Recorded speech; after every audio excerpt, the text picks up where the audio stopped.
네, 행복한 주말을 맞이해서 또 숭배에 있어서 잊지 않고 참석하신 모든 분들을 진심으로 환영합니다. 오늘 준비된 공개 강연과 또 파수대 집회를 위해서요, 다 함께 일어나셔서 힘차게 기쁨의 노래를 부르시도록 하겠습니다. 준비된 노래는 52번입니다. 52번 그리스도인 헌신입니다.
네, 그러면 공개 강연의 주제를 말씀드리도록 하겠습니다. 주제는 당신과 하나님과의 관계는 어떠한가입니다. 네, 필기를 위해서 다시 한번 말씀드리죠. 당신과 하나님과의 관계는 어떠한가입니다. 연사로서는 공도 동부회 중에 오둔희 형제가 수고해 주시겠습니다. 네, 여러분에게 간단한 질문을 하나 드리고 싶습니다. 여러분은 어떤 일을 할 때 가장 행복하신가요? 좋은 음식을 먹을 때, 또 좋은 곳을 여행해서 시간을 보낼 때, 또 어떤 분은 영화나 음악을 즐길 때 행복하다고 하시는 분들이 있습니다.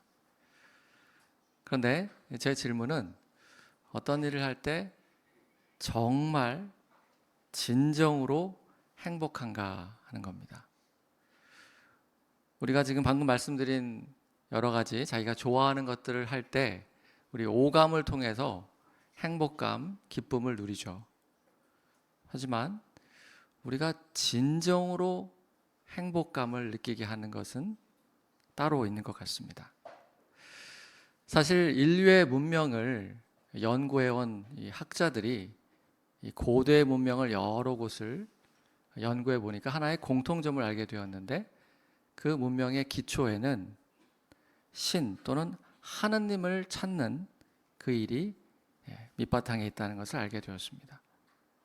그래서 한 학자는 인류의 문명은 바로 신을 찾는 신을 찾는 여정이다라고 그렇게 말할 정도입니다. 물론 그 학자들의 연구도 중요하지만 사실 우리는 하느님의 아들이신 예수의 말씀을 존중하는데요. 함께 오늘 연설의 주제 성구인 마태 5장 3절을 좀 보실까요? 마태 5장 3절을 보시겠습니다. 역사상 가장 유명한 연설이라고 하는 산상수훈의 첫 문장인데 이렇게 되어 있죠. 영적 필요를 느끼는 사람들은 행복합니다. 하늘 왕국이 그들의 것이기 때문입니다. 전반절의 유의를 좀 해보실 텐데요. 어떤 사람이 행복합니까? 영적 필요를 느끼는 사람들입니다. 다른 번역판에서는 이걸 하느님을 필요로 하는 이라고도 번역한다고 합니다. 우리 인간은 하느님과 교감하도록 창조가 되었습니다. 그래서 다른 많은 필요가 충족된다 하더라도 이 영적인 필요, 하나님과의 관계라는 그 필요가 충족되지 않으면 행복하지 않은 것이죠.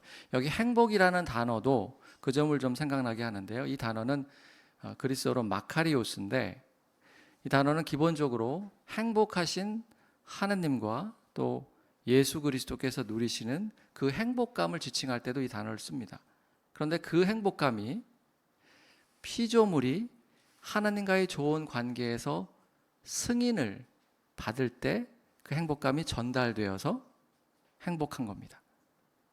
그래서 우리 인간 레벨의 행복감이 아니고요. 사실은 천상의 레벨의 행복감인 거죠. 하나님의 행복감이 우리에게 전달되는 거니까요. 그래서 그것이 가장 행복한 거라는 것을 우리는 이해하게 됩니다. 좀 이해하기 쉽게 이런 점을 생각해 볼까요? 이 자리에도 아이들이 좀 있는데요. 이따가 이제 파수대를 하면 아이들도 발표를 하죠. 그렇죠? 잘 준비해서 아주 떠듬떠듬이지만 잘 발표를 할 수가 있습니다. 그러면 회중 성원들도 웃어주고 사회자도 웃어줍니다. 그런데 이 아이가 그것만으로도 행복할 것 같은데 한 번 더 하는 게 있어요. 엄마나 아빠를 한번 딱 쳐다봐요. 아마 부모 되시는 분들은 그 경험이 있으실 겁니다. 그렇죠? 왜 그렇죠? 그 아이의 행복의 완성은 자신의 엄마 아빠가 웃어주는 겁니다. 따라서 우리가 이 세상에서 여러 가지 많은 것들을 즐기고 또 성취할지 모르지만 우리를 지으신 분 하느님이 우리를 보고 웃어주셔야 우리는 정말로 행복할 수 있습니다. 그래서 오늘 연설은 우리가 어떻게 그런 하나님과의 좋은 관계 안으로 들어갈 수 있는지, 들어갔다면 어떻게 그것을 잘 유지할 수 있는지를 살펴보기를 원합니다. 하지만 하나님과의 좋은 관계가 주는 그 유익을 좀 더 살펴보면 좋은데요. 어떤 유익들이 있습니까? 우선 하나님과 의사소통을 잘하게 됩니다. 기도를 하게 되고요. 기도의 응답을 받습니다.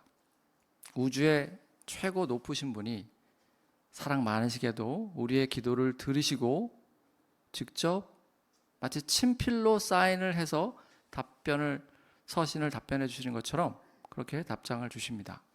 그건 정말 큰 특권입니다. 아마 많은 분들이 그런 경험을 해보셨겠지만 아직 그런 경험을 해보신 분이 안 계시다면 주변에 이따 집회 후에 또는 다른 교제의 기회 때 기도의 응답을 받은 주변의 형제 자매들 이야기를 꼭 좀 들어보시길 바랍니다. 또 한 가지, 하나님과의 좋은 관계 안에 들어가면 생활의 질이 향상됩니다.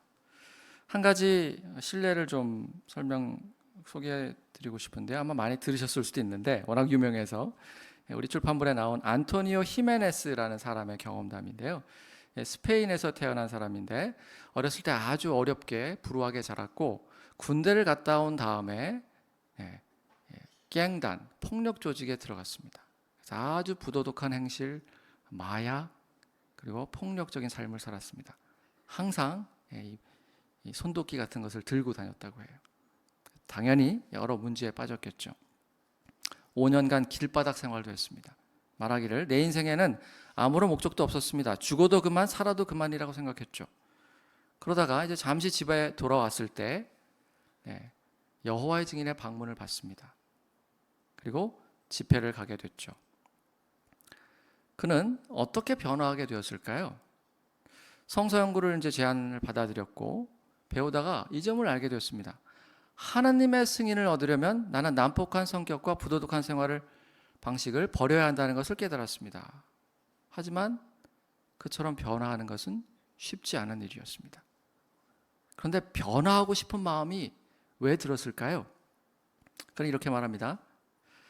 하나님의 자비를 생각하면서 마음에 깊은 감동을 받았습니다. 내가 그렇게 많은 잘못을 저질렀는데도 하나님이 나에게 다시 시작할 기회를 주고 계시다는 생각이 들더군요. 여호와 하나님에 관해 배우면서 그 내용이 마음에 깊이 스며들었습니다. 그래서 결심하고 변화를 시도를 했죠.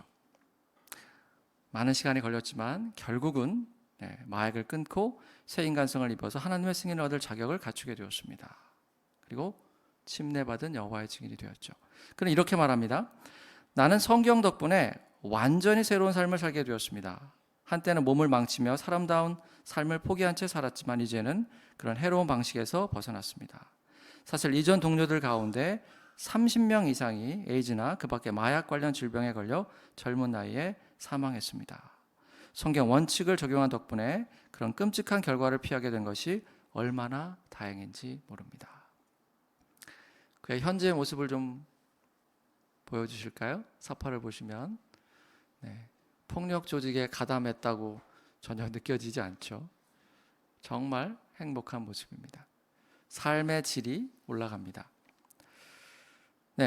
또 어떤 유익이 있을까요? 또 한 가지 유익은 우리가 어려움을 겪을 때, 역경을 겪을 때 그 자체가 어려움을 초래하고 또 당황할 수도 있죠. 하지만 결코 흔들리지 않습니다. 시편 121편 1절 2절 읽지는 않겠지만 이제 축제 때 이렇게 이스라엘 백성이 예루살렘을 향해서 올라갈 때 지었던 시인데요. 보면 나의 도움이 어디에서 올까 이렇게 말합니다. 분명히 어려움을 겪는 것 같아요. 그런데 2절에서 바로 이런 결론을 내리죠. 나의 도움은 하늘과 땅을 지으신 분에게서 오는구나. 잠시 어려움으로 주춤하는 것 같지만 흔들리지 않습니다. 그것은 마치 폭풍우가 치는 망망대해 한가운데에서 이 뱃사람이 노련하게 하는 행동과 비슷합니다. 여러분, 태평양 한가운데서 배가 폭풍우를 만났다고 생각해 보십시오. 일반적인 닻은요, 너무 이게 수심이 깊어서 역할을 못합니다. 그런데 이 노련한 뱃사람은 그때 하는 일이 있어요. 배 앞머리에 닻을 던지는 그 장소에서 물닻이라는 것을 던집니다. 물닻은요, sea anchor라고도 하는데 영어로는 낙하산 모양으로 되어 있어요.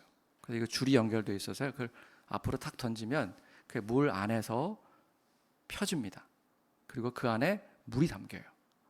그러면 그것이 든든한 닷처럼 배를 계속 잡아주고 배가 파도와 바람을 정면으로 맞서게 합니다. 그래서 그 안에서 폭풍우 가운데서 배가 안정됩니다. 그리고 어떤 뱃사람은요, 그때 들어가서 잡니다. 그 물닻을 신뢰하는 거죠. 여호와를 신뢰하는 사람은 흔들리지 않습니다. 그 어떤 폭풍우와 같은 시련이 온다 하도 그렇죠. 자, 그러면 그런 여호와 하나님과의 관계 안으로 어떻게 들어갈 수 있습니까? 이 자리에 계신 분들은 많이 이미 그 관계 안으로 들어가셨죠. 아직 들어가지 않으신 연구생이 있으시거나 또 자녀분들도 그럴 수 있습니다. 몇 가지 단계가 있는데요. 첫 번째는 정확한 지식을 얻는 단계입니다. 요한 17장 3절에서 우리가 하나님과 예수 그리스도께서 어떤 분이신지 계속 알아가야 한다고 알려주죠. 우리 행로책을 성서 연구하고 있다면 60개의 과가 나오는데 그 과를 모두 잘 그 지식을 섭취하는 것이 필요합니다. 두 번째 단계는 무엇일까요? 함께 중요한 또 성구죠. 요한 3장 16절을 볼까요? 요한 3장 16절. 두 번째 단계는 이렇습니다. 16절. 하나님께서는 세상을 매우 사랑하셔서 자신의 독생자를 주셨습니다. 그것은 그에게 믿음을 나타내는 사람은 누구나 멸망되지 않고 영원한 생명을 얻게 하려는 것입니다. 네, 두 번째 단계는 믿음입니다. 특히 하나님께서 우리를 정말 사랑하셔서 우리를 위해 자신의 아들을 희생시키셨고 그 대속의 가치 때문에 우리가 영원히 살 수 있다는 그 믿음을 갖고 나타내는 것입니다. 지식과 믿음은 큰 차이가 있습니다. 어떤 차이가 있을까요? 함께 다음 사파를 좀 보시죠. 네, 우리 출판물에 나오는 사파인데 물론 이 사파가 사용된 맥락은 좀 다르지만 제가 이 차가 참 멋지게 나와서 이 사파를 선택했습니다. 차가 멋져 보이죠? 아주 좋아 보입니다. 아주 깔끔하게 잘 세차를 한 것 같고 아주 성능도 좋은 것 같죠. 아마도 차림새를 보니까 봉사를 나가고 있는 장면인 것 같습니다. 모두가 이제 차를 타고 시동을 겁니다. 근데 시동이 안 걸려요. 왜 그러지? 연료가 없나? 연료 게이지를 보니까 다 찼습니다. 근데 왜 시동이 안 걸릴까요? 한 가지 이유는요. 가능한 이유는 연료통에는 연료가 가득했지만 그것이 엔진에 전달되는 그 노즐이 문제가 생기면 연료가 공급이 안 돼서 엔진이 작동을 하지 않습니다. 지식이 아무리 많아도 우리가 그 지식이 우리의 마음에 이르러서, 마음은 동기가 있는 곳이죠. 확신이 자리 잡는 곳이고 그 확신의 근거에서 행동을 하게 하는 것이 마음입니다. 그런데 묵상을 거쳐서 이 지식이 마음에 내려가지 않으면 우리는 마치 기름통에 기름이 가득하지만 그리고 외양도 아주 멋지지만 움직이지 않는 차와 같습니다. 그것은 사실 차가 아니죠. 따라서 우리는 배운 것을 꼭 곰곰이 묵상해서 그것이 우리의 마음에 확신의 상태까지 이를 수 있도록 해야 되고 그것을 기초로 우리는 계속 행동을 해야 합니다. 집회를 참석하거나 또 야외 봉사에 참석하거나 하나님께서 요구하시는 것을 실천하는 일이 필요합니다. 자, 그렇게 이제 믿음이 생기면요, 우리의 시각이 달라지죠. 그래서 그 다음에 자연스럽게 회개하고 전환하게 됩니다. 자신이 걸어온 길이 잘못됐다는 것을 깨닫게 되고 하나님께서 원하시는 아름다운 행로를 선택해서 계속 나가게 됩니다. 계속 우리의 삶이 점점 더 하나님 보시기에 아름다워집니다. 결국에는 이제 그 삶에 만족하기 때문에 이제 영원히 그렇게 살아야 되겠다고 하고 하나님께 진지한 기도로 저는 이제 당신을 위해 살겠습니다 하고 헌신의 기도를 하고 또 그 상징으로 침례를 받죠. 오늘 시작할 때 불렀던 노래 혹시 여기 계신 분들 침례 받을 때 이 노래 혹시 부른 거 기억나십니까? 예전에 이 노래가 침례 받을 때 많이 선택이 됐었는데 저도 개인적으로 90년에 침례를 받을 때 이 노래를 들었던 기억이 아직도 생생합니다. 그렇죠?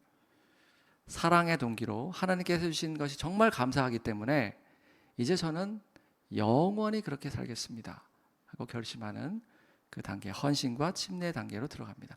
그 단계에 들어가야만 하나님과의 온전한 올바른 관계 안으로 들어갑니다.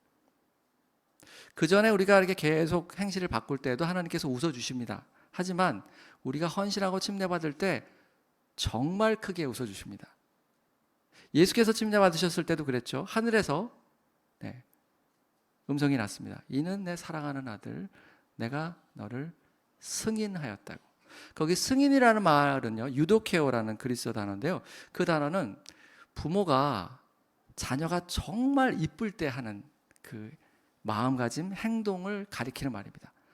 우리 자녀가 이쁠 때 우리 딸, 우리 아들 하면서 감탄사를 바라죠. 그 말입니다. 유도케어라는 말은.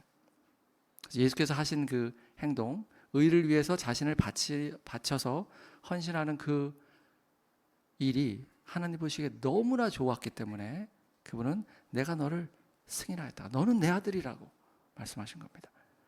우리가 헌신하고 침례 받으면 그렇게 웃어주시는 거죠. 자, 그 다음에 우리 대부분은 이제 그 단계 안으로 들어오셨을 텐데요.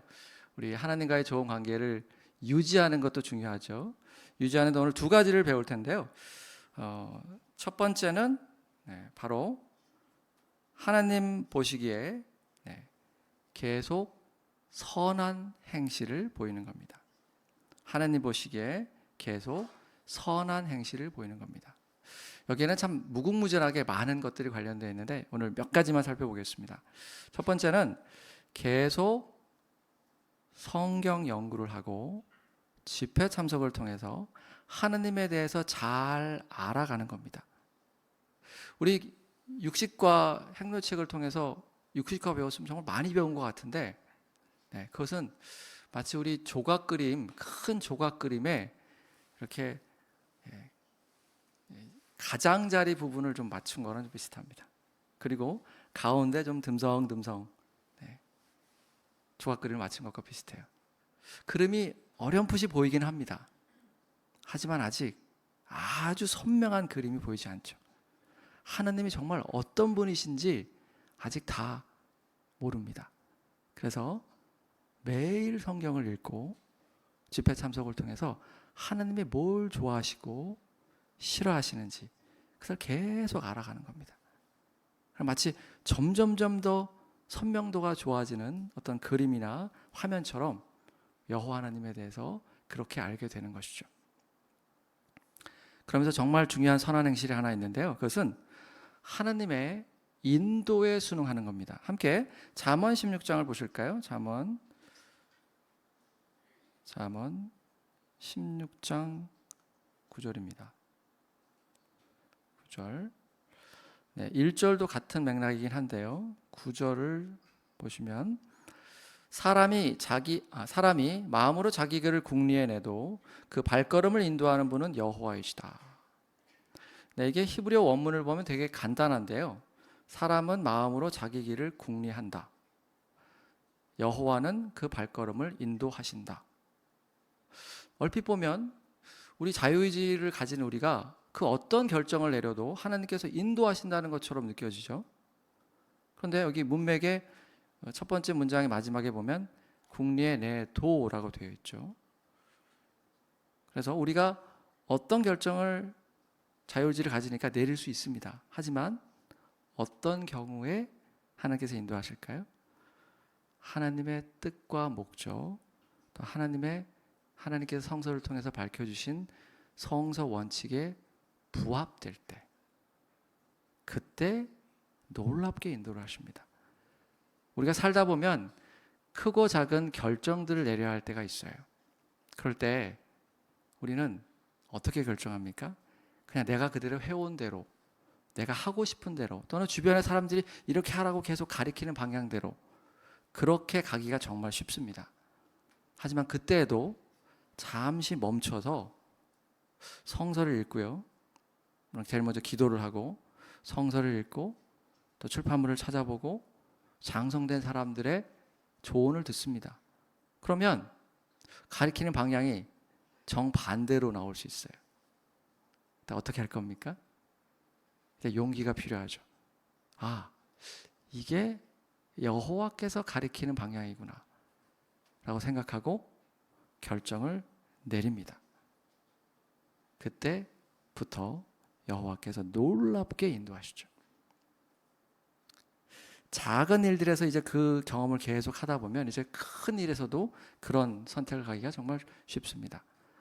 그런 방식으로 하나님의 인도를 계속 경험하면 하나님과 정말 가까워집니다.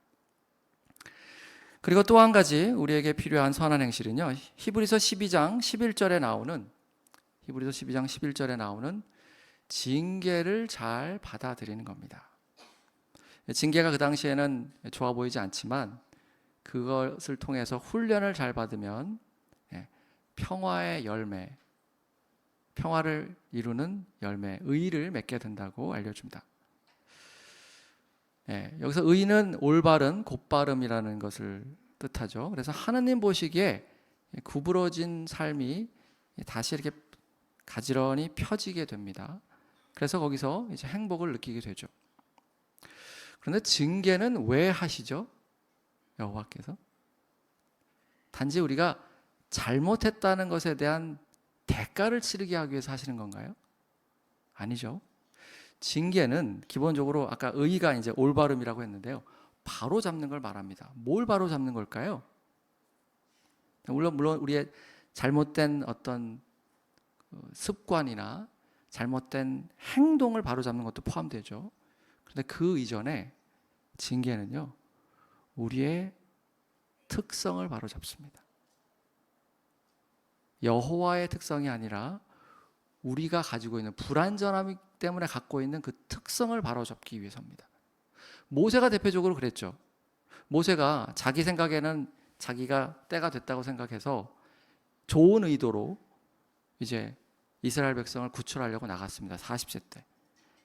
사도행전 7장에 보면은 그는 말과 행동에 있어서 힘이 있었어요. 교육을 잘 받았기 때문에.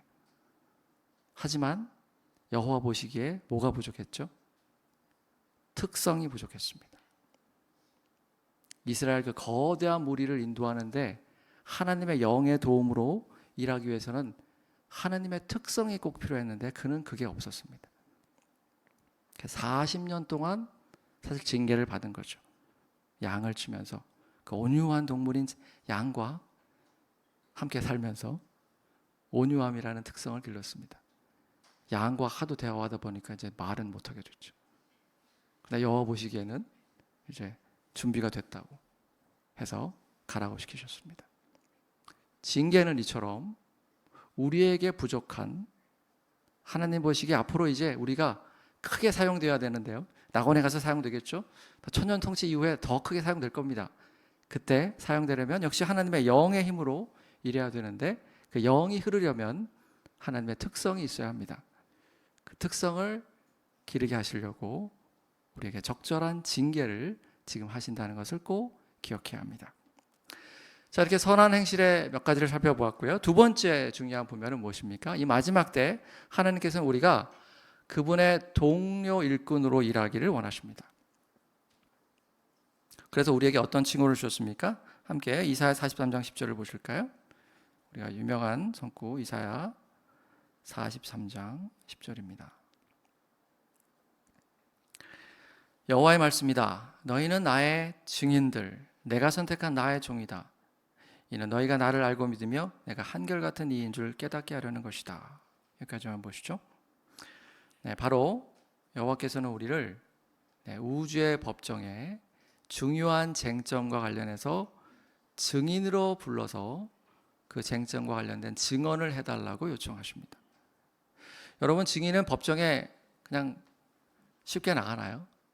그리고 그냥 판사가 한쪽 편에 대해서 그냥 저 사람이 어떤 사람인지 좀 얘기해 주십시오, 이런 두루뭉술하게 그런 일과 관련해서 부르나요? 아니죠. 증인은요, 그 소송에서 정말 중요한 핵심 쟁점과 관련해서 이 사람 얘기는 꼭 들어봐야 되겠다고 할 때 불러요. 그리고 보통 한쪽이 증인을 신청하거든요. 원고나 피고 한쪽이 이제 신청을 하는데 아무나 신청하나요? 아닙니다. 자기에게 정말 도움이 될 것 같은 사람, 정말 신뢰할 만한 사람을 불러요. 왜냐하면 잘못 부르면 이 재판 뒤집기가 정말 힘듭니다. 내가 나한테 유리한 그 증인을 불렀는데 상대편에게 도움이 되는 증언을 합니다. 그러면 이 증언은 객관적이야 라고 판단하고 판사가 그 증언을 아주 부른 사람에게 불리한 방식으로 사용되곤 합니다. 그래서 우리 최근에 출판물에도 그 내용이 나왔죠. 증인은 정말 신뢰할 만한 사람을 부른다. 근데 우리가 스스로를 평가할 때 정말 신뢰할 만합니까? 부족하다고 느끼죠. 하지만 우리가 기본적인 단계를 다 밟고 사랑의 동기로 여호와 편에 서기로 결심했다는 그 이유로 여호와께서는 우주의 법정에 우리가 증인으로 서도록 초대하셨습니다. 그래서 자부심을 갖고 하나님을 위해서 또 우리의 충절의 쟁점을 입증하기 위해서 온 영혼을 다해서 증거할 필요가 있습니다. 그렇게 할 때 우리는 충실하고 슬기로운 종의 인도를 계속 따를 필요가 있습니다. 이 마지막 때 이 증거하는 일은 충실하고 슬기로운 종이 또 인도를 하고 있죠. 요즘 무엇을 강조합니까? 네, 우리 새로 나온 팜플렛, 네, 랑제 팜플렛 보면 사람들을 사랑하고 제자로 삼으라고. 사랑의 특성. 사람들은 여호와의 특성에 이끌립니다. 따라서 우리도 자연스럽게 여호와의 특성을 나타내야 되죠. 자연스럽게 대화하면서 그들이 우리의 특성에 이끌리게 해야 된다는 것을 꼭 잊지 말고, 최근에 우리 중앙장로회가 강조하는 그 방향으로 우리가 영혼을 다해서 봉사하기 위해서 노력할 수 있습니다. 그렇게 할 때 그것이 하나님과의 관계가 더욱더 좋아질 겁니다. 네, 이렇게 해서 하나님과의 관계가 정말 중요하다는 것을 살펴보았고, 또 그렇게 할 때 어떤 유익한 점이 있는지 몇 가지 살펴보았습니다. 하나님 관계 안으로 들어가는 단계도 살펴보았고요.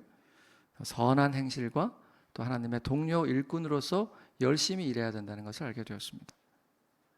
우리에게 필요한 것은 또 무엇일까요? 네, 오늘 이제 이 추석 연휴가 이제 시작되는, 어제부터 시작됐나요? 실제 휴일은 이제 내일부터인데, 우리 여호와의 증인은 물론 이 세속 명절을 지키진 않지만 휴일이 되면 음식을 많이 해야 되는 것 같습니다. 그렇죠? 음식을 좋아하시는 분들이 있는데 뭘 많이 이렇게 굽는 분들도 있죠. 고기나 전을 구울 때 이게 잘 타는데요. 특히 갈비 같은 거는 설탕이 들어가서 많이 타죠. 여러분, 이 갈비를 구울 때 안 타게 굽는 비결이 있는데 알려드릴까요? 네, 비결은요, 타나 안 타나 잘 보는 겁니다. 이거 쉽지 않습니다. 그렇죠? 막 이야기하다 굽다 보면 네, 탑니다. 계속. 고도의 집중력이 필요해요. 요즘 우리 그리스도인의 삶이 그렇지 않습니까? 이게 옳은 걸 알지만 정말 바쁜 생활, 또 우리의 불완전함, 욕망 때문에 정말 중요한 것에 집중하기가 어렵습니다. 오늘 우리가 배운 것을 계속 떠올리면서 우리의 생활에 적용하려고 할 필요가 있습니다. 건전한 정신은요, 핵심이 언제나 하나님과의 관계를 생각하는 겁니다. 그래서 배운 것들을 계속 하나님과의 관계를 중심으로 계속 유지하기 위해서 노력할 수 있습니다. 그렇게 할 때 우리는 어떤 경험을 하게 될 겁니까? 우리는 하나님의 선함을 영원히 맛보게 될 겁니다. 영원한 시간이 어느 정도의 시간일까요? 마지막으로 사파 하나 보시죠. 네, 이게 우리 은하의 모습입니다. 한 4천억 개의 별이 있다고 하는데요. 6시 방향의 네모표의 그 모양이 우리 태양계입니다. 태양계가 가만히 서 있는 것 같지만 엄청나게 빠른 속도로 돕니다. 총알이 초속 1km 가는데요. 이 태양은요, 초속 230km로 달립니다. 정말 빠르죠. 그런데 이 우리 은하를 한 바퀴 도는데 얼마나 걸릴까요? 시간이 2억 3천만 년 걸립니다. 2억 3천만 년. 그런데 우리 인간 역사 6천년 동안 이 태양은 시계 바늘처럼 돌았다고 하면 몇 도나 돌았을까요? 인간 역사 다 합해서 0.01도 돌았습니다. 하지만 우리가 하나님과의 관계 안에 들어가고 계속 유지하면 우리 태양이 우리 은하를 돌고 여호와께서 사시는 만큼 영원히 살면서 하나님의 선함을 맛보게 될 겁니다. 그것이 그분의 선함의 스케일입니다. 그러므로 하나님과의 좋은 관계를 계속 유지하시고 하나님의 선함을 영원히 맛보시기를 바랍니다. 당신과 하나님과의 관계는 어떠한가라는 주제를 통해서 우리가 다시 한번 하나님과의 관계를 생각해 볼 수 있는 좋은 교훈을 해주신 오둔인 형제님께 회중을 대신해 감사의 말씀드립니다. 네, 다음 주에도 이와 같은 주제로 공개 강연이 있습니다. 주제를 말씀드릴게요. 삼위일체는 성경에 근거한 가르침인가입니다. 네, 많은 분들 함께 참여하셔서 교훈을 얻고 돌아가시는 한 주가 또 되시기를 바랍니다. 네, 그러면은 전 세계적으로 행해지는 파스데의 연구를 함께 즐기시도록 하겠습니다. 홍대일 형제를 초대합니다. 네, 그러면 파스데 집회를 위해서 함께 노래 73번을 부르시겠습니다. 주제는 담대함을 주소서입니다.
네, 오늘 파스대 연구 기사의 주제는 사독처럼 용기를 나타내십시오입니다.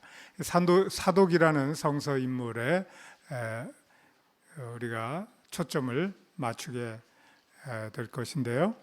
주제 성구가 역대기상 12장 28절입니다. 용맹스러운 젊은 용사 사독이 있었다. 이 기사의 요점이 한 문장으로 나와 있네요. 사독에 보는 우리가 용기를 나타내는데 도움이 됩니다. 왜 용기가 필요합니까? 마지막 때에 살고 있고 또 전파를 해야 되고 우리의 적들이 있고 어려운 상황에 처할 때도 많고 용기가 필요한 시기에 우리가 살고 있죠. 몇 년 전에 지역대회 주제도 용기를 주제로 3일간의 대회가 있었습니다. 그래서 오늘 내용은 우리가 이 마지막 때를 살면서 하나님의 일을 수행하는데 꼭 필요한 그런 내용이 되겠습니다. 여러분이 준비해 오신 것을 기탄 없이 발표하실 수 있습니다. 짤막하게 간결하게 해주시면 오늘 참석하신 모든 분들이 빠짐없이 해설에 참여할 수도 있습니다. 여러분의 협조를 기대합니다. 또 이름표를 사용하시면 제가 빨리빨리 지명하는 데 도움이 되겠습니다. 자, 그러면 1항과 2항을 우리 김영재가 읽어주실까요? 박형재. 다음과 같은 장면을 머릿속에 그려보십시오. 무려 34만 명이 넘는 사람들이 헤브론 근처의 바위 언덕에 모여 있습니다.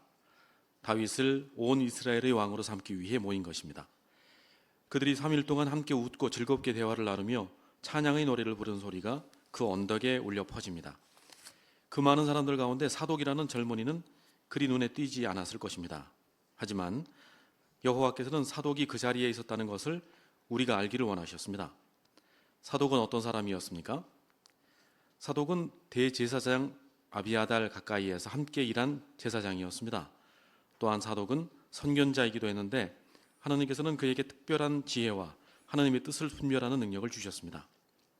사람들은 필요할 때면 사독을 찾아가 지혜로운 조언을 구했을 것입니다. 그에 더해 사독은 매우 용기 있는 사람이었습니다.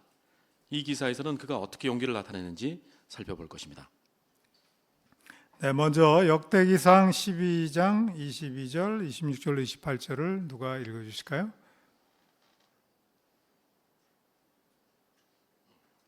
유미서 자매.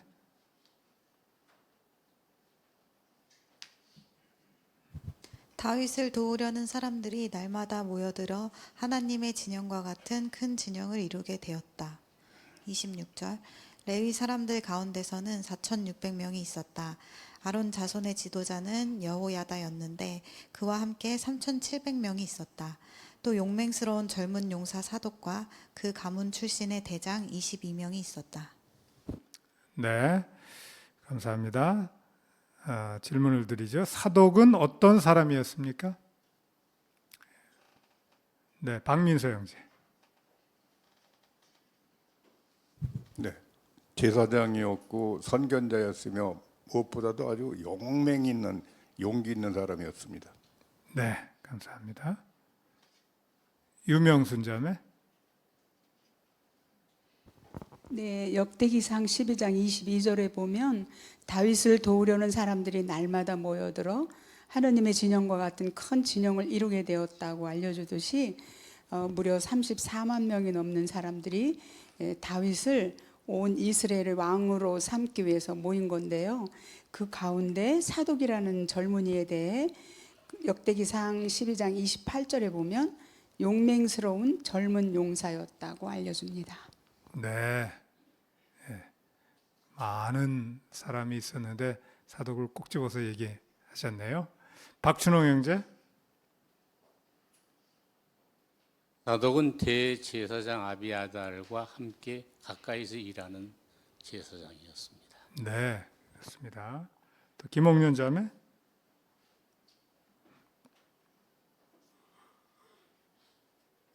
네, 역대상의 기록은 기원전 460년경에 기록되었는데요.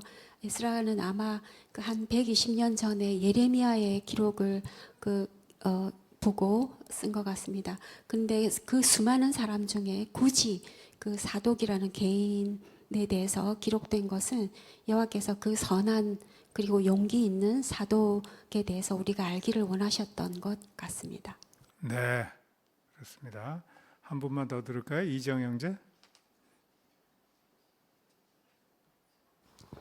네, 또한 사독은 하나님의 특별한 지혜와 그 뜻을 분별하는 능력을 가지고 있었기 때문에 많은 사람들이 사독을 찾아와서 지혜와 조언을 구할 정도로 아주 지혜로운 그런 사람인 동시에 용맹한 사람이었습니다. 네, 그렇습니다. 그러면 이제 사망을 읽어볼까요? 이 마지막 날에 사탄은 하나님의 백성을 더욱 맹렬히 공격하고 있습니다. 우리는 여호와께서 사탄과 이 악한 세상을 멸망시킬 때를 기다리면서 계속 용기를 나타내야 합니다. 이제 우리가 사독의 용기를 본받을 수 있는 세 가지 방법을 살펴보겠습니다. 여호와의 백성에게는 왜 용기가 필요합니까? 김형자 자매.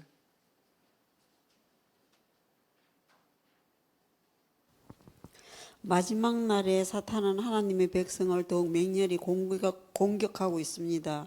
여호와께서 사탄과 이 악한 세상을 멸망시킬 때를 기다리면서 계속 용기를 가져야 하겠습니다. 네, 좋습니다. 이완 형제.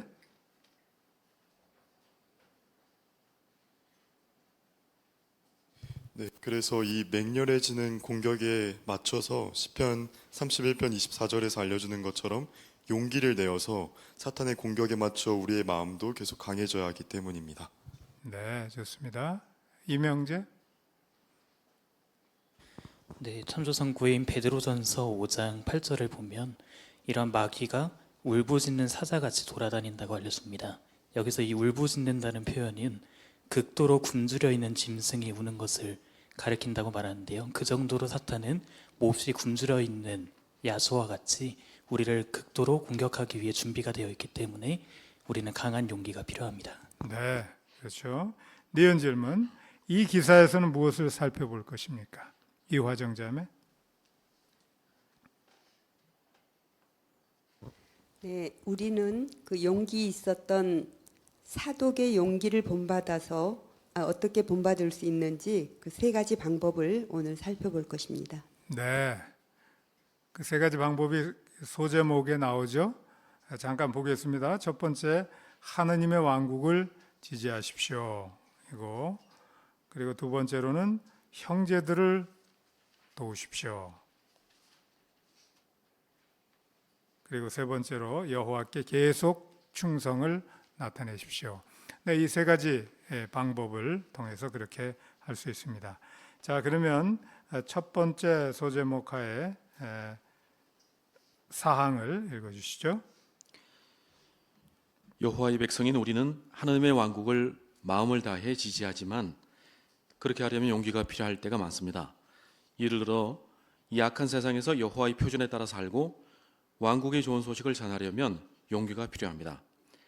또한 갈수록 분열되어가는 이 세상에서 정치적 중립을 유지하려면 용기를 내야 합니다. 많은 여호와의 백성은 정치나 군사활동에 참여하지 않는다는 이유로 경제적 어려움을 겪거나 폭행이나 투옥을 당하기도 합니다. 왜 여호와의 백성은 하나님의 왕국을 지지하기 위해 용기를 나타내야 합니까? 사파도 참조하실 수 있습니다. 저 뒤에 누구신가요? 예, 박수희 자매인가요? 네, 여호와의 증인으로서 그분의 표준에 따라서 살고 또 왕국의 좋은 소식을 전하려면 용기가 필요하며 정치적인 중립을 유지하려면 용기가 필요합니다. 네. 백운경 자매.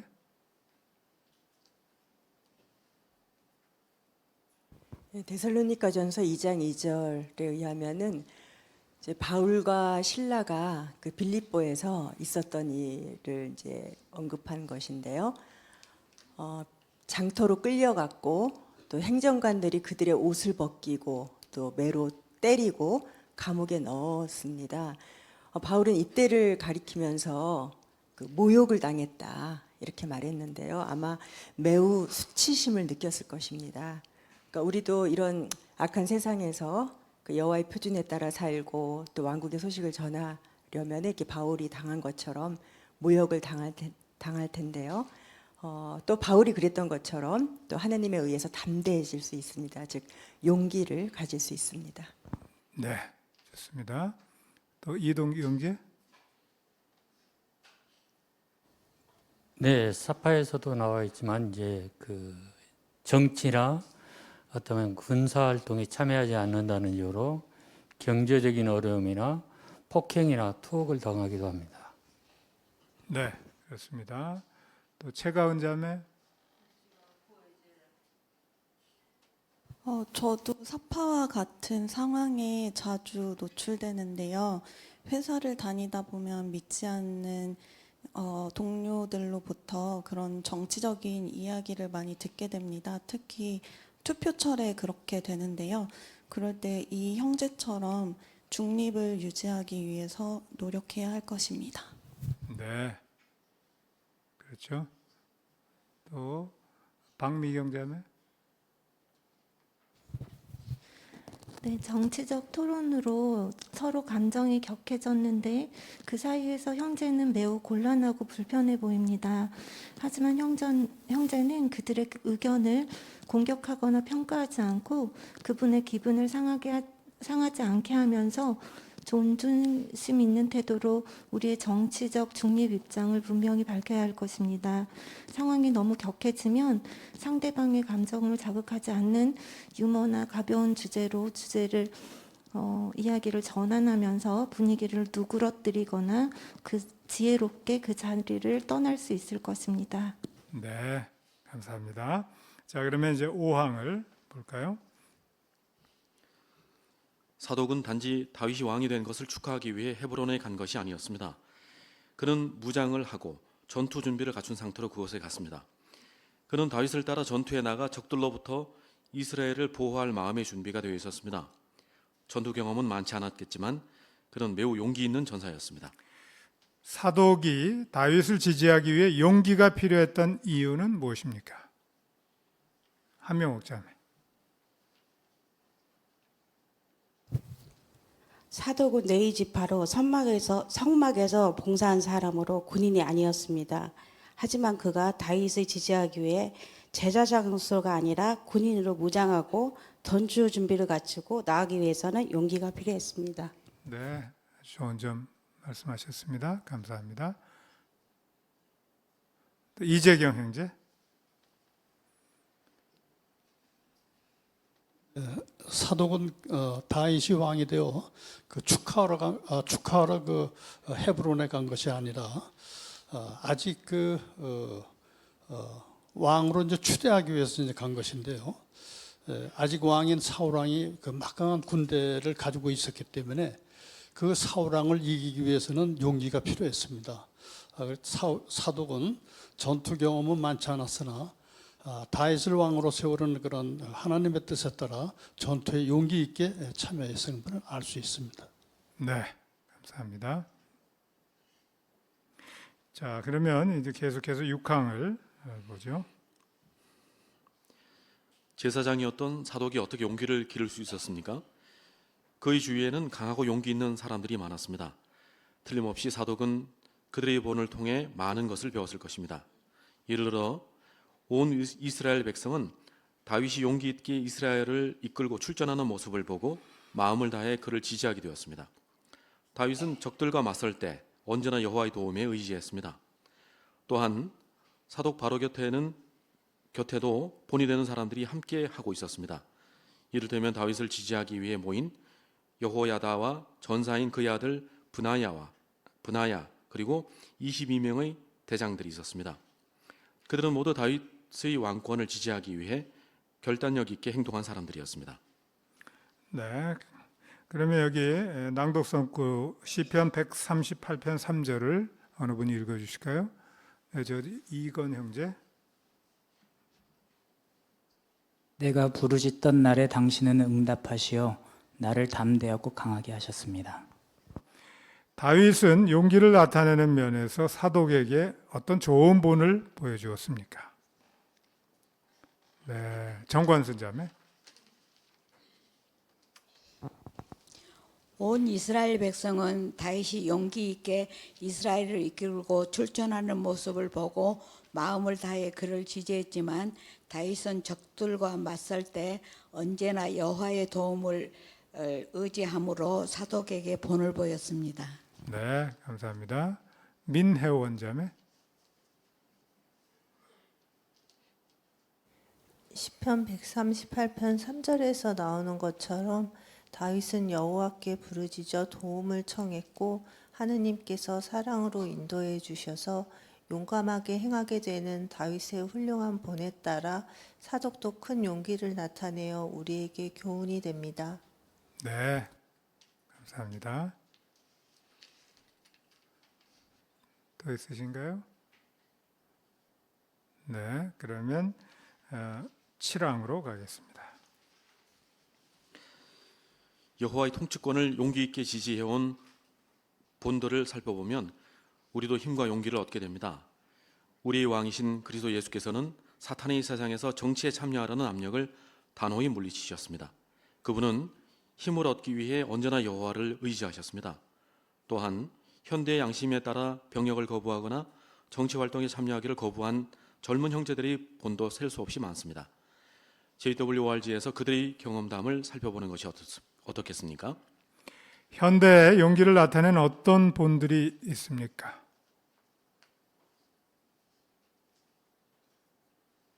네, 저 뒤에 최자매. 네, 그리스도 예수께서 사탄의 세상에서 정치 참여 압력을 단호히 물리치신 것처럼 현대에도 양심에 따라 병역을 거부하거나 정치 활동에 참여하기를 거부한 젊은 형제들이 본이 셀 수 없이 많습니다. 네, 그렇죠.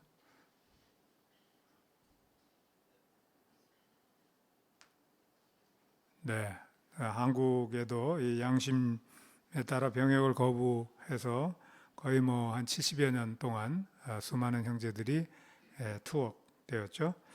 자, 그러면 니은 질문 드리겠습니다. 동영상에 나온 은실로 형제의 본을 통해 무엇을 배웠습니까? 김예슬 자매. 형제는 정부의 독재로 인해 많은 피해를 입었습니다. 그럼에도 반대를 부정적으로만 생각해서는 안 된다는 말이 인상 깊었는데요. 형제는 땅이 아니라 계속 하늘을 보고 있었기 때문에 그런 피해를 입으면서도 용기를 내어 전파할 수 있었구나 하는 점을 배웠습니다. 네. 또 안주리 자매.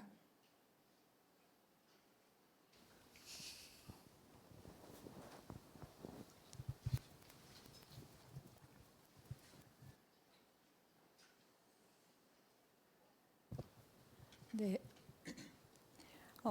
이 박해 때문에 경제적인 어려움을 겪었습니다. 그래서 실제 아이들 학교 보내기도 어렵고 필수품을 구하기도 어려운 그런 상황이었는데도 영적인 것을 결코 놓치지 않고 게을리지 않았을 뿐 아니라 그 모든 상황들이 그리고 진리 안에 계속 머물 수 있었던 것이 다 여호와의 축복 때문이었다라고 표현하는 것도 굉장히 본이 된다고 느껴졌습니다. 네, 그렇군요.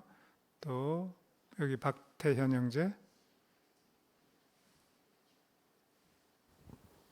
네, 또 이 은실로 형제는 그 직장에 모두가 기경례를 행하는 상황에서도 성경을 읽으면서 여호와로부터 도움을 구하고 있었고요.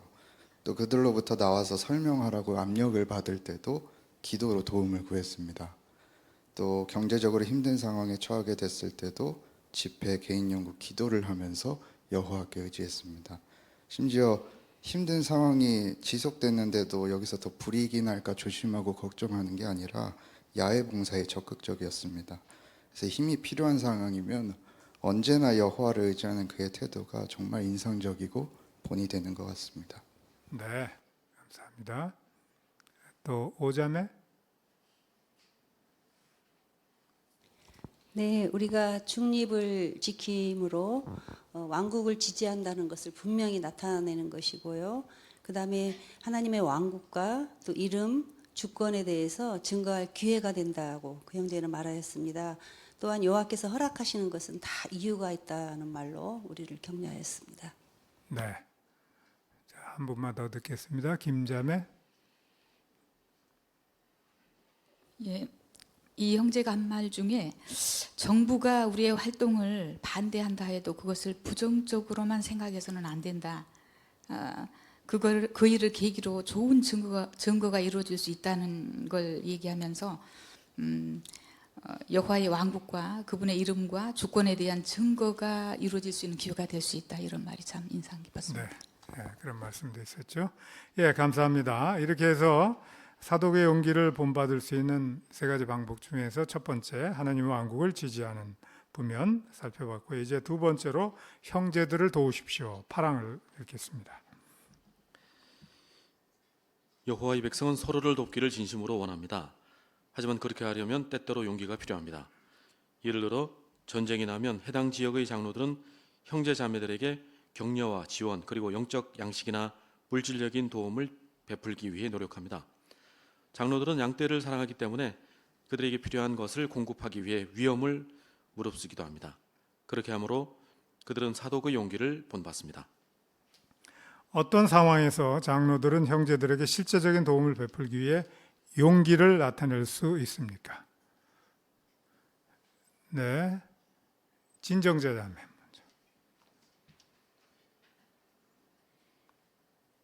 예. 전쟁이 나면 해당 지역의 장로들은 형제자매들에게 격려와 지원 그리고 영적 양식이나 물질적인 도움을 베풀기 위해 무단한 노력을 합니다. 또한 장로들은 양떼를 사랑하기 때문에 그들에게 필요한 것을 공급하기 위해 위험을 무릅쓰기도 하며 그렇게 함으로 그들은 사독의 용기를 본받습니다.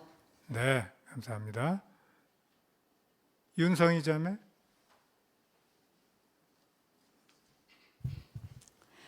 네, 그래서 요한 15장 12, 13절에서 알려주는 것처럼 친구를 위해서 생명을 내놓아야 하는 그런 위험한 상황이 있기 때문에 용기가 필요합니다.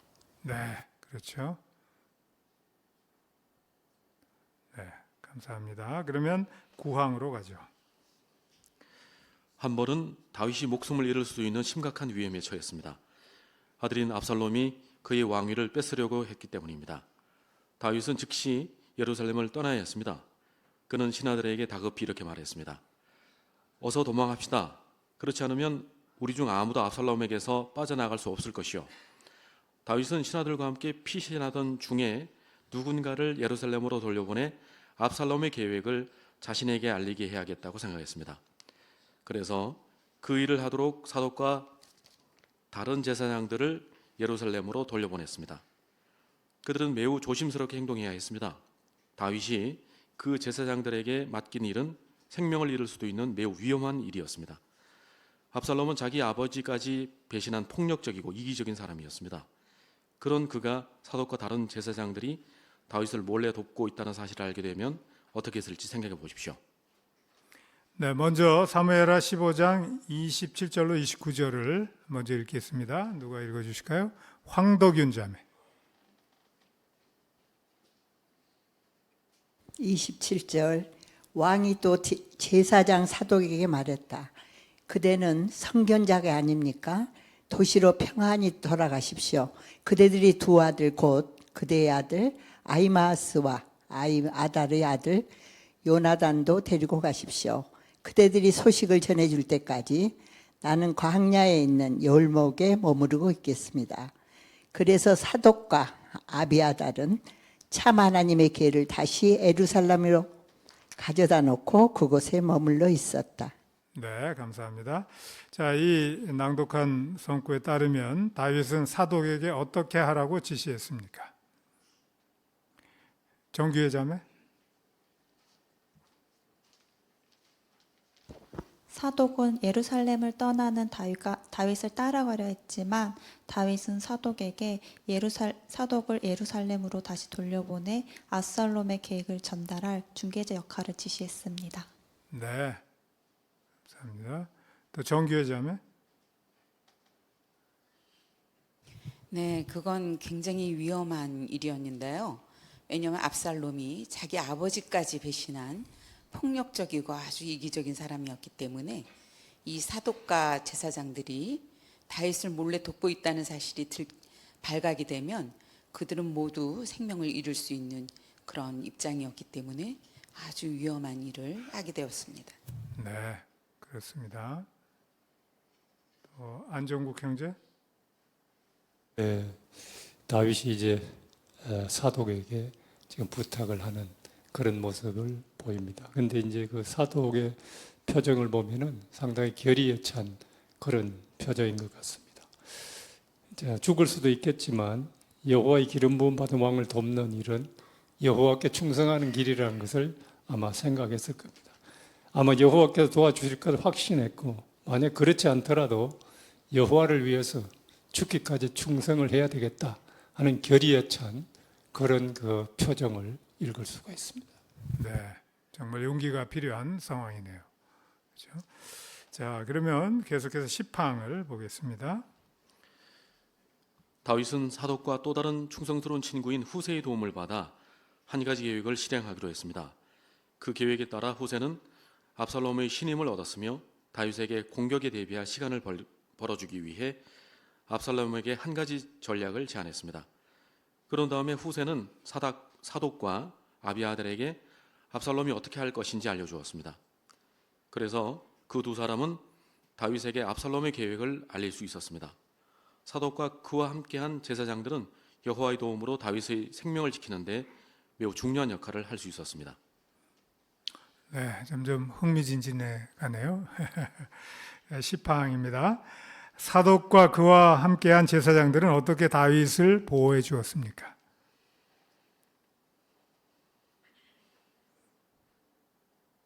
네, 저 뒤에 잘 안 보이네요. 예. 네, 사독과 함께한 제사장들은 모두 여호와의 도움 아래 다윗의 생명을 보호하기 위한 계획을 실행합니다. 먼저 후세가 압살롬의 신임을 얻어 다윗이 공격에 대비할 수 있도록 시간을 벌어주었고, 또 사독과 아비아달에게 압살롬의 계획을 미리 말해주어 재빠른 조처가 가능할 수 있도록 해주었습니다. 네, 감사합니다. 또 전공행자매. 또 이 작전이 성공할 수 있었던 것은 사무엘하 17장 14절에 보면 여호와께서 아히도벨의 조언을 좌절시키기로 작정하셨다고 했습니다. 여호와께서는 그 자신의 충실한 종을 보호하기 위해서 또 도우시기 위해서 작정하셨습니다. 우리도 우리가 용기를 낸다면 우리의 형제 자매들을 보호할 수 있다는 것을 확신할 수 있습니다. 네, 좋은 점 지적하셨습니다. 나동지 형제. 네, 다윗 왕의 충성스러운 친구였던 후세로부터 우리도 배울 수 있는데요. 우리도 가족이나 직장 동료, 당국의 압력에 직면할 때 여호와께 충성을 하려면 후세처럼 용기 있고 확고한 태도를 나타내야 함을 배우게 됩니다. 네, 그렇군요. 정말 여기 참조된 성구들을 다 읽어보시면 아주 드라마틱한 그런 상황 전개를 보게 되죠. 예, 감사합니다. 자, 그러면 이제 현대에 적용을 해볼까요? 11항 보시죠. 우리가 위험에 처한 형제들을 도우라는 요청을 받는다면 어떻게 사독처럼 용기를 나타낼 수 있습니까? 1. 지침을 따르십시오. 그런 상황에서는 연합을 유지하는 것이 중요합니다. 지부 사무실에서 알려주는 지침을 잘 따르십시오. 장로들은 재해 대비를 위한 회중의 계획과 재해 시에 어떻게 해야 하는지에 대한 조직의 지침을 정기적으로 검토해야 합니다. 2. 용기를 나타내면서도 조심스럽게 행동하십시오. 지혜롭게 행동하십시오. 불필요하게 위험을 무릅쓰지 마십시오. 3. 여호와를 의지하십시오. 여호와께서 당신과 형제들의 안전에 깊은 관심이 있으시다는 점을 기억하십시오. 그분은 당신이 형제들을 지원하는 일을 안전하게 하도록 도와주실 수 있습니다. 형제들을 도울 때 어떻게 사독의 용기를 본받을 수 있습니까? 조술한 자매.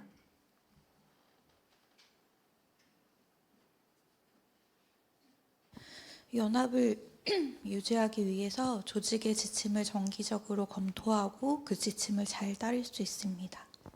네, 좋습니다. 또 김정기 형제.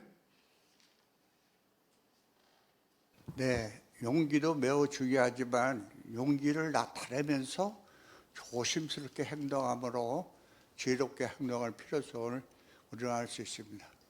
네, 감사합니다. 또 임명희 자매. 여기 중간에 강건 여기 있어요. 여기 계세요. 네, 여호와를 의지해야 되는데 자신이 하는 행동에 용기를 달라고 청하는 것뿐만 아니라 형제들을 지원하는 일을 안전하게 도와주실 수 있다는 확신을 가져야 할 것입니다. 네, 그렇습니다.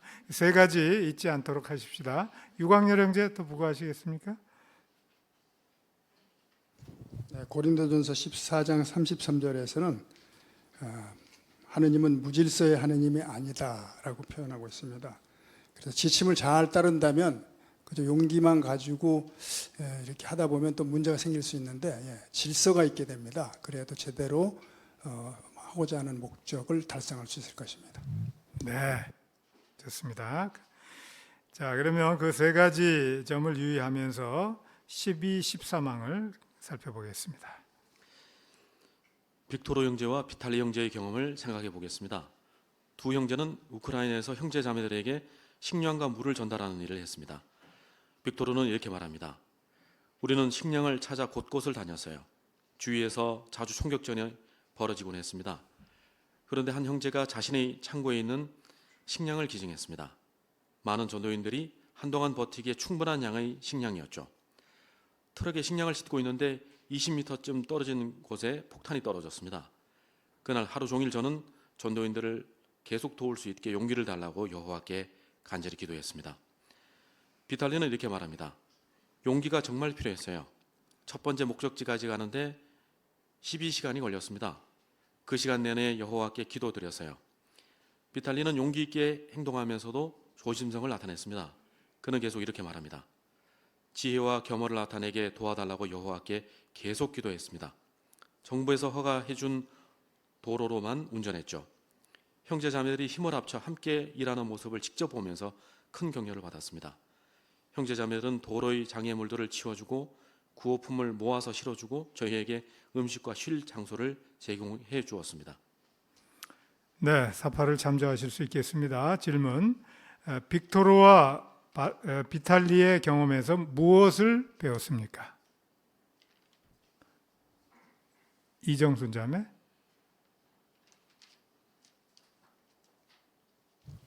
총격전이 벌어지는 전쟁 중에 식량이 필요한데 마침 한 형제가 자신의 창고에 있는 충분한 양의 식량을 기증하여 많은 전도인들이 한동안 버틸 수 있었고 폭탄이 떨어지는 위험한 상황에 하루 종일 빅토르는 계속 전도인을 도울 용기를 달라고 요하나님께 간절히 기도했습니다.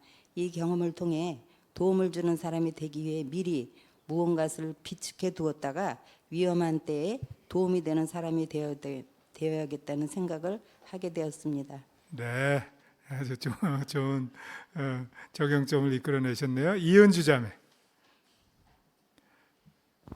두 사람은 두려움을 느낄 만한 상황에서 그 한 형제는 하루 종일 또 다른 형제는 첫 번째 목적지까지 가는데 걸린 12시간 내내 여호와께 기도했다고 했습니다. 이렇게 두려움을 느낄 만한 상황에서 용기를 내고 지혜롭게 행동하는데 간절히 드리는 기도가 강력한 힘이 있다는 걸 배웠습니다. 네, 좋습니다. 김채은 자매. 또한 그 형제들은 용기를 내게 달라고 기도를 한 것에 더해서 정부에서 허가해준 도로로만 운전함으로 조심성도 나타냈습니다. 네, 그러네요. 김성진 자매. 네, 이 형제들이 구호물자 배송을 하기 위해 기도하는 가운데 용기, 지혜, 겸허, 조심성 등을 나타냈는데요. 어쩌면 이 형제들은 이 임명을 맡기 전에도 이미 이러한 다양한 특성들을 배양한 형제들이었기 때문에 중요한 임명을 맡을 수 있었을 수도 있습니다. 사실 어떤 여호와 임명이든지 이처럼 다양한 그리스도인 특성들이 상호작용하여 임명을 성공적으로 완수할 게 있게 해주므로 지금부터 좋은 그리스도인 특성들을 입는 면에서 계속 발전해야겠다고 생각했습니다. 네, 그 점도 좋은 점이네요. 저 뒤에 이영재. 네, 사파를 보면 도로에 잔해물들도 많고 상태가 좋지 않은 것 같습니다. 만약 이 형제들이 보기에 더 안전하고 좋아 보이는 길로 가려고 정부가 허가한 길을 벗어났다면 아마 더 위험한 상황에 처했을 수도 있을 것 같습니다. 따라서 이 경험을 통해서 용기에 더해서 조심성을 나타내고 지침을 따르는 것이 중요함을 배울 수 있습니다. 네, 좋은 관찰입니다. 또 곽자매. 네, 또 다른 형제 자매들은 이 형제들을 돕기 위해서 도로의 장애물들을 치워주고 또 구호품을 모아서 실어주고 또 음식과 쉴 장소를 또 제공해주기도 하였는데요. 또 각자의 환경에서 도움이 필요한 그런 환경에서 도울 수 있는 환경이 된다면 이렇게 도움을 베푸는 것도 중요하다고 배웠습니다. 네, 감사합니다. 배철이 형제.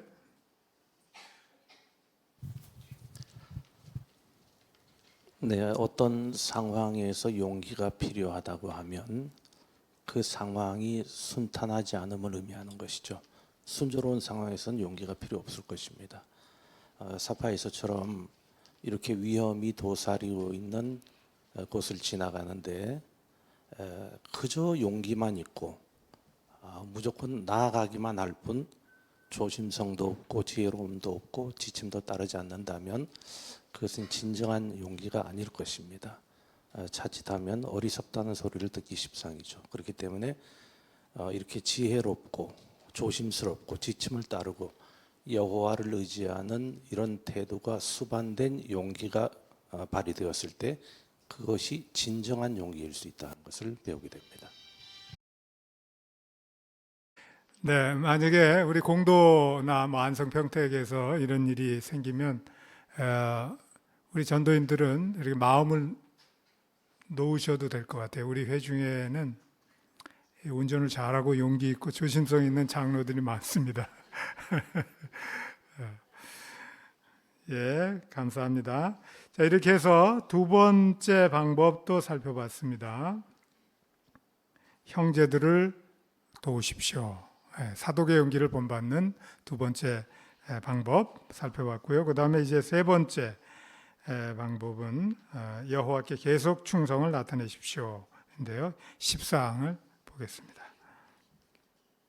가족이나 친한 친구가 여호와를 떠나는 것보다 더 낙심이 되는 일은 거의 없을 것입니다.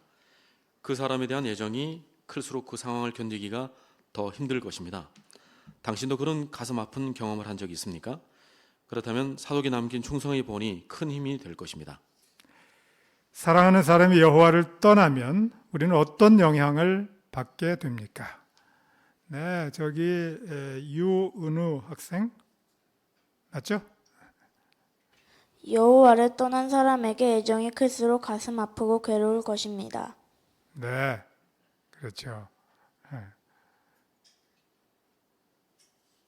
네, 이재영 형제. 잠언 24장 10절에 보면 고난의 날에 낙담한다면 힘이 빠지게 될 것이라는 표현이 있는데 우리가 사랑하는 사람이 여호와를 떠나게 되어서 낙담을 하게 되면 우리가 영적인 일을 하는 그런 힘도 빠지게 될 것입니다. 네, 그렇습니다. 자, 그럼 이런 경우에 어떻게 사독의 용기로부터 우리가 교훈을 얻을 수 있을까요? 15항을 읽겠습니다. 사독은 친한 동료인 아비아달이 불충성스럽게 행동했을 때에도 여호와께 계속 충성을 나타냈습니다. 그 일은 다윗의 통치 말기에 있었습니다. 다윗이 죽을 때가 가까워지자 그의 아들 아도니아가 여호와께서 솔로몬에게 약속하신 왕위를 차지하려고 했습니다. 아비아달은 아도니아를 지지하기로 했습니다. 그렇게 함으로 아비아달은 다윗에게뿐 아니라 여호와께도 불충성스럽게 행동했습니다. 사독이 얼마나 슬프고 실망했겠습니까? 사독과 아비아달이 함께 제사장으로 가깝게 일한 기간은 40년이 넘습니다. 그들은 참 하나님의 교회를 돌보는 일도 함께 했습니다. 두 사람은 다윗의 왕권을 지지했고 여호와를 섬기며 그 밖의 많은 일들을 함께한 사이였습니다. 자, 그러면 열왕기상 1장 5절로 8절을 여러분이 읽어주실까요? 네, 저기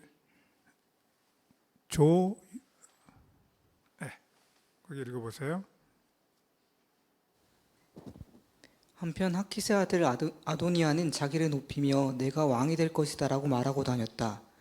그리고 자기를 위해 병거를 마련하고 기병들과 50명의 호위병을 두었다. 그런데도 그의 아버지는 왜 그런 일을 하고 다니느냐고 한 번도 나무라지 않았다. 그는 매우 잘생겼으며 그의 어머니가 압살롬 다음으로 낳은 아들이었다. 아도니아가 수르야의 아들 요압과 제사장 아비아달과 의논하니 그들이 아도니아를 돕고 지지했다. 그러나 제사장 사독, 요야다의 아들 브나야, 연자 나단, 시므이, 레이, 그리고 다윗의 강한 전사들은 아도니아를 지지하지 않았다. 네, 감사합니다. 사독이 여호와께 계속 충성을 나타내기 위해 용기가 필요했던 이유는 무엇입니까?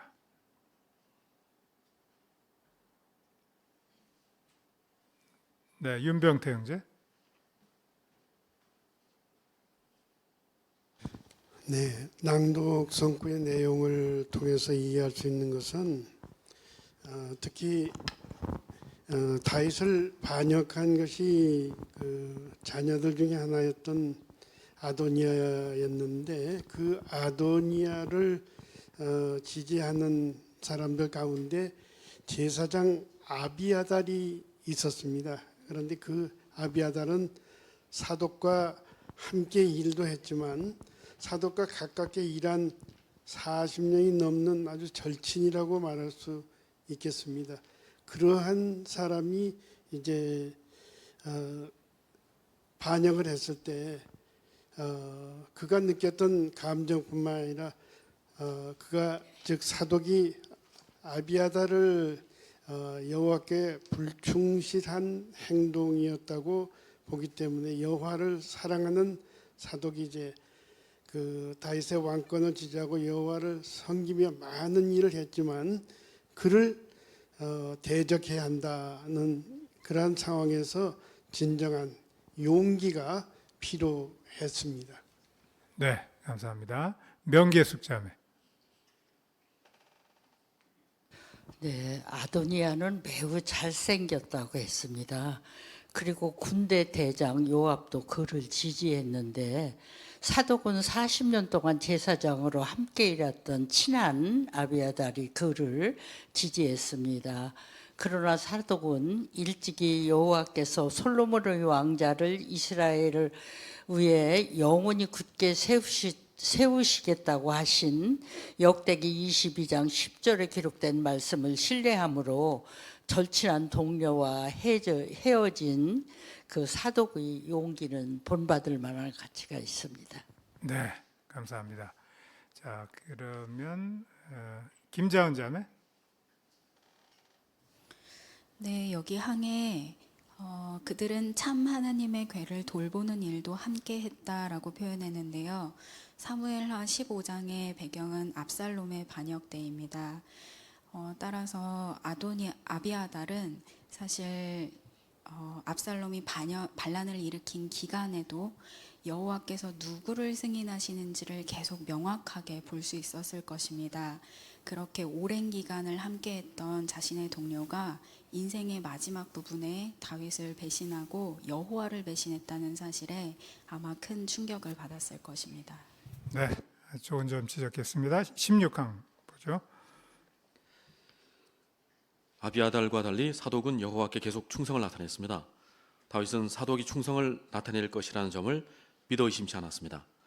다윗은 아도니아의 음모를 알게 되자 사독과 나단과 브나냐를 시켜서 솔로몬에게 기름을 부어 그를 왕으로 세우게 했습니다.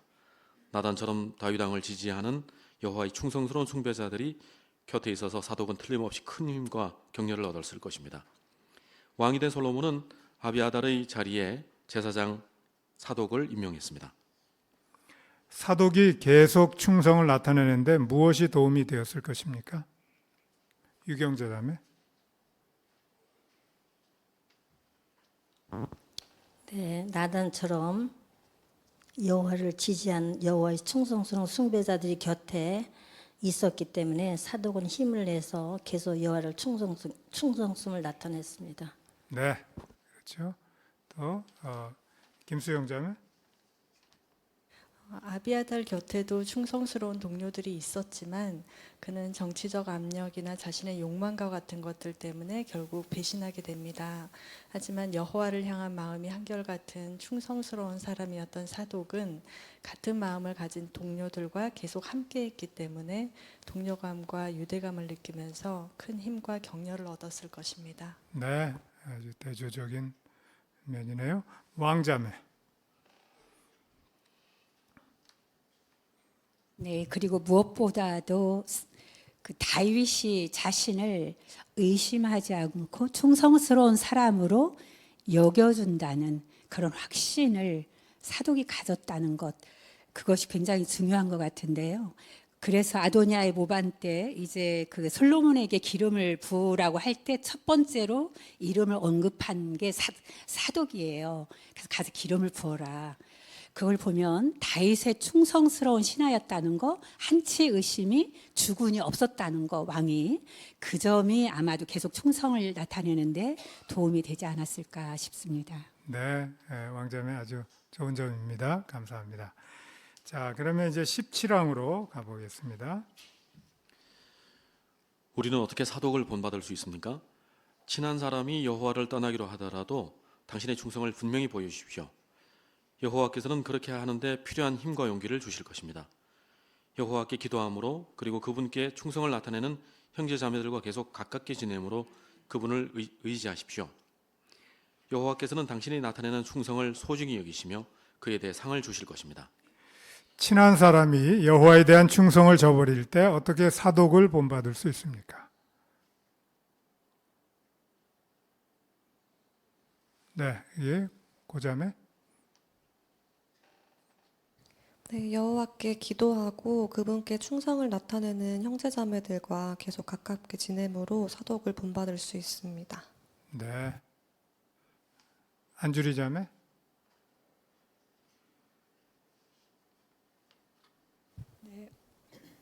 우리가 여호와를 숭배하는 일이 누구 때문에 또 어떤 상황 때문에가 아니라 항상 여호와 보시기에 옳은 일을 하고자 하는 그런 목표를 갖고 있다는 것이 중요하지 않을까 생각해 봤습니다. 네, 감사합니다. 박노준 형제.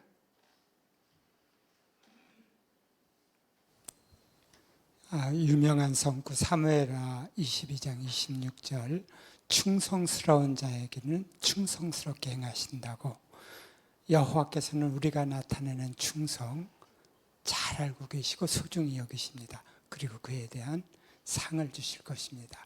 그 용기에 대해서 여호와께서는 우리를 기뻐하실 것이다 하는 생각을 합니다. 네, 감사합니다. 자, 그러면 이제 다시 현대 이해를 보겠습니다. 18항. 마르코와 그의 아내인 시드세의 경험을 생각해 보겠습니다. 그들이 두 딸은 성인이 된 후 진리를 떠났습니다. 마르코는 이렇게 말합니다. 자녀가 태어나면 바로 그 순간부터 자녀를 매우 사랑하게 됩니다. 자녀를 보호하기 위해서라면 무엇이든 할 수 있죠. 그런 자녀가 여호와를 떠나기로 하면 억장이 무너집니다. 그는 계속 이렇게 말합니다. 하지만 여호와께서 저희 곁에 있어 주셨어요. 그분은 항상 제가 약할 때면 아내가 강하게 해주셨고 아내가 약할 때면 제가 강하게 해주셨습니다. 시드세는 이렇게 덧붙입니다. 여호와께서 힘을 주지 않으셨다면 그 상황을 인내할 수 없었을 거예요. 딸들이 그렇게 된 게 제 잘못인 것만 같아 정말 힘들었어요. 그래서 여호와께 제 감정을 말씀드렸죠. 얼마 후에 여러 해 동안 못 봤던 한 자매를 만나게 되었습니다. 자매는 제 양쪽 어깨에 손을 얹고 제 눈을 쳐다보며 이렇게 말했습니다. 시드세 자매, 결코 자매가 잘못한 게 아니에요. 쉽지는 않았지만 여호와의 도움 덕분에 계속 그분을 기쁘게 섬길 수 있었습니다. 마르코와 시드세의 경험에서 무엇을 배웠습니까?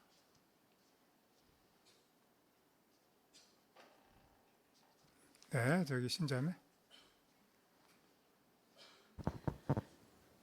네, 이 마르코와 시드세의 이 말에 의하면 딸이 성인이 된 후 진리를 떠났을 때 억장이 무너진다라는 표현을 하였습니다. 모든 걸 다 잃어버린 것 같은 아마 그런 느낌일 것입니다. 그럴 때 이 부부는 정말 여호와께 온전히 의지했고 그래서 여호와께서 늘 저의 곁에 있어 주었고 자신이 약할 때는 아내가 강하고 아내가 강할 땐 자신이 약해져 있는 그런 상태에서도 여호와께서 힘을 주셨기 때문에 잘 인내할 수 있었다라고 말합니다. 이처럼 어려운 상황에서도 여호와께 온전히 의지하는 것도 정말 큰 용기라고 할 수 있습니다. 네, 그렇죠. 감사합니다. 또, 네, 이정 형제.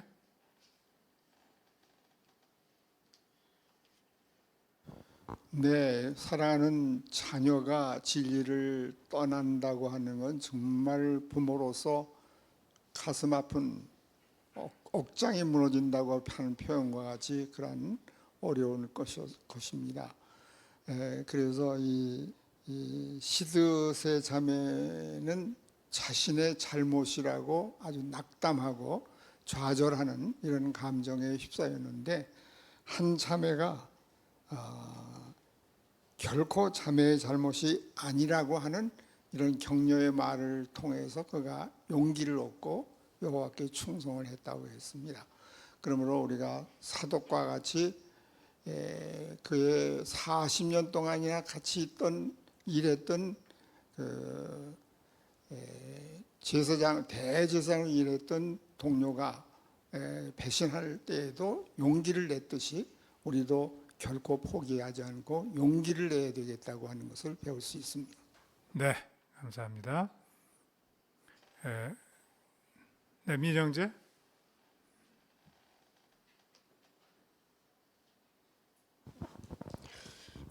바로 앞에 17항에서도 사독의 본을 이야기하면서 가까운 사람이 여호와를 떠나더라도 여호와께 기도하고 또 충성을 나타내는 형제자매들과 계속 가깝게 지내야 한다.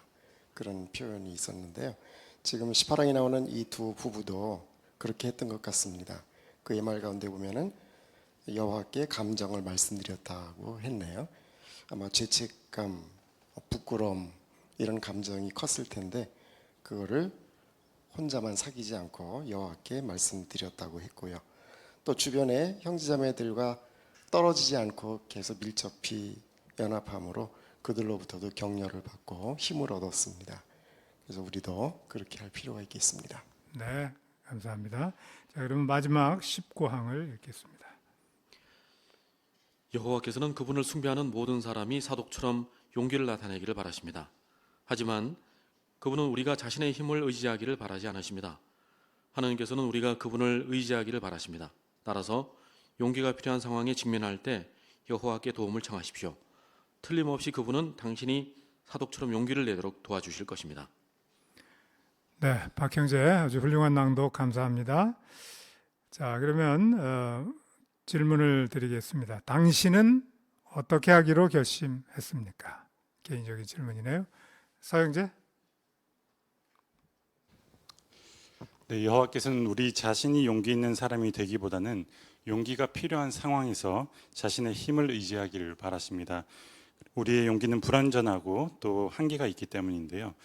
그래서 지금부터 용기가 필요할 때마다 내 자신의 용기를 발전시키려는 마음보다는 여호와를 더 의지하려는 그런 습관을 키워야겠다고 결심했습니다. 네, 좋은 결심입니다. 네, 김재환 자매. 네, 사독은 여호와를 덜 사랑하는 아비아달 때문에 실망했지만 여호와를 더 사랑했기 때문에 주식에 남아 있을 수 있었습니다. 제가 동료들에게 여호와를 더 많이 사랑하는 그런 사람이 되어주고 싶습니다. 네, 좋은 결심입니다. 또 있으신가요? 네, 오두진 형제. 네, 앞서 그 낭독 속구에 보면 다윗이 아도니아를 나무라지 않았다는 내용이 나오는데요. 출판물에는 다윗에게도 어느 정도 책임이 있다는 내용이 있었는데, 하지만 사독은 그 점을 어떤 핑계 삼거나 자신의 충절 또 충성을 나타내는 대상에 대한 그 정성이 흐트러지지 않았습니다.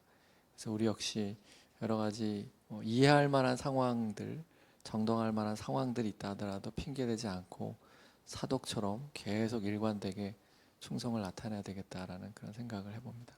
네, 아주 훌륭한 점이네요. 감사합니다. 백운경 자매. 네, 용기라는 특성도 매우 중요하고 전염이 되는 특성입니다. 우리 주위에 누가 겁에 질려 있다면 아마 우리 모두의 사기가 꺾일 것입니다. 그래서 이 용기라는 소중한 특성을 잘 발전시켜야겠다고 결심하게 되었습니다. 네, 좋습니다.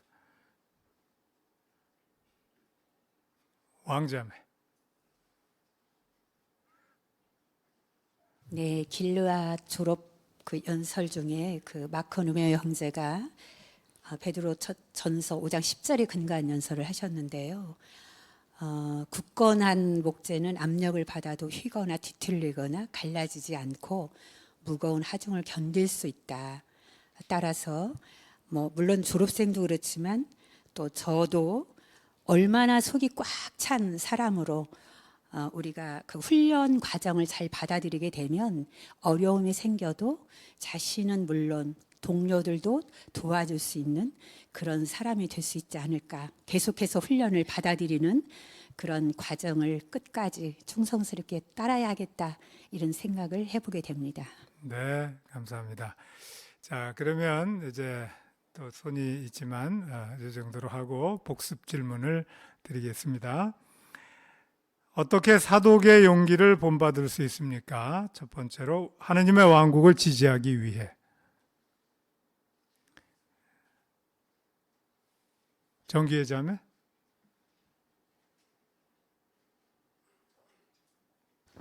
사독은 도망자 신분인 다윗과 함께하기로 마음을 준비했고 용기와 결단력을 나타냈습니다. 오늘날 우리도 하느님의 왕권을 마음을 다해 지지하기 위해서 여호와의 표준에 따라 살고 좋은 소식을 전하고 정치적 중립을 유지하는 등 어려운 상황에서도 계속 마음을 다해 지지하기 위해 용기와 결단력을 나타낼 수 있습니다. 네, 감사합니다. 두 번째로 형제들을 돕기 위해. 네, 김광욱 형제. 네, 압살롬이 반역을 일으켰을 때 그 사독은 다윗을 위해서 예루살렘에서 이 스파이와 같은 역할을 해야 되는 아주 위험한 역할을 기꺼이 맡았습니다.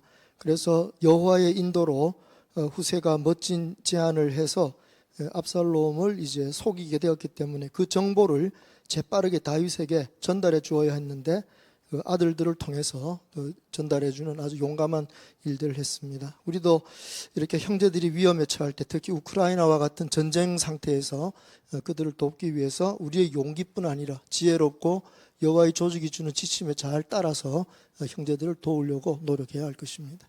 네, 아주 좋은 점 말씀하셨습니다. 오명옥 자매. 네, 사독은 자신의 생명이 위험한 상황에서도 그렇게 다윗을 도왔습니다. 바로 우리도 그렇게 하는 것이 요한 15장 12, 13절에 나오는 예수의 본을 따르는 것이기 때문에 물론 이제 지침들에 순종하거나 주어진 그런 것에 순종하면서 생명의 위험이 처한다 할지라도 형제자매들을 도와야 된다라는 그러한 생각을 하게 됩니다. 네, 감사합니다. 그러면 세 번째로 여호와께 계속 충성을 나타내기 위해. 김현준 형제.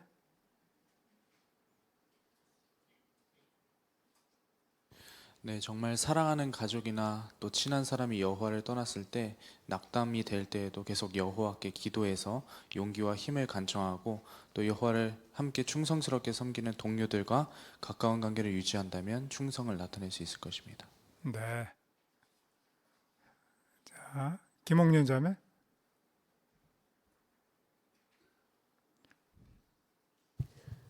네, 아비아달의 반역을 생각해 보면 그는 어느 정도 현실적인 상황을 생각한 것이 아닌가 생각하는데요. 그 다윗에게 세 번째 아들까지는 다 그때까지 사망을 하였고 네 번째인 아도니아가 장자 역할을 했기 때문에 현실적으로 그 장자가 왕이 되는 것이 그에게는 아마 좋아 보였던 것 같습니다. 솔로몬은 아직 어렸고 그래서 그렇게 그 현실적인 상황에 우리가 정복이 된다면 그렇게 충성을 유지하지 못할 것입니다.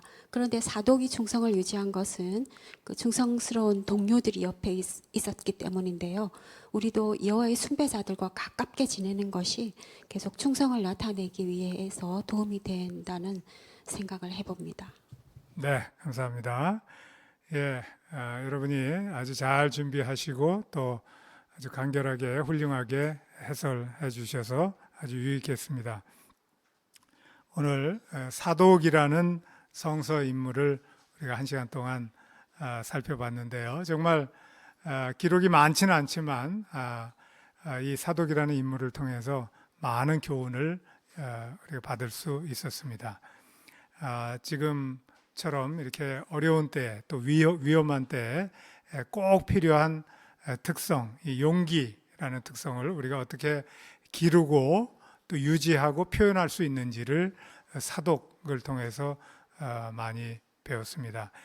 오늘 배운 내용들을 실제로 적용하도록 하십시다. 또 앞으로 위험한 상황이 벌어질 때도 물론 그렇게 해야 되겠지만 우리가 평소에 크고 작은 그 상황이 있을 때 우리가 용기라는 이 특성을 잘 나타낸다면 조금 더 어렵고 힘든 그리고 더 위험한 상황에 처했을 때도 우리가 변함없이 이러한 특성을 나타낼 수 있을 것이라고 생각합니다. 네, 훌륭한 참여에 감사드립니다. 네, 그러면 이것으로 오늘 집회를 모두 마치도록 하겠습니다. 오늘 집회를 마치는 노래는 126번인데요. 제목은 깨어 굳게 서서 강하게 되리. 가능하신 분들은 일어서셔서 함께 노래를 부르시고 우리에게 아주 잔잔하게 또 아주 따뜻하게 강연을 해주신 오두진 형제의 마치는 기도가 있겠습니다.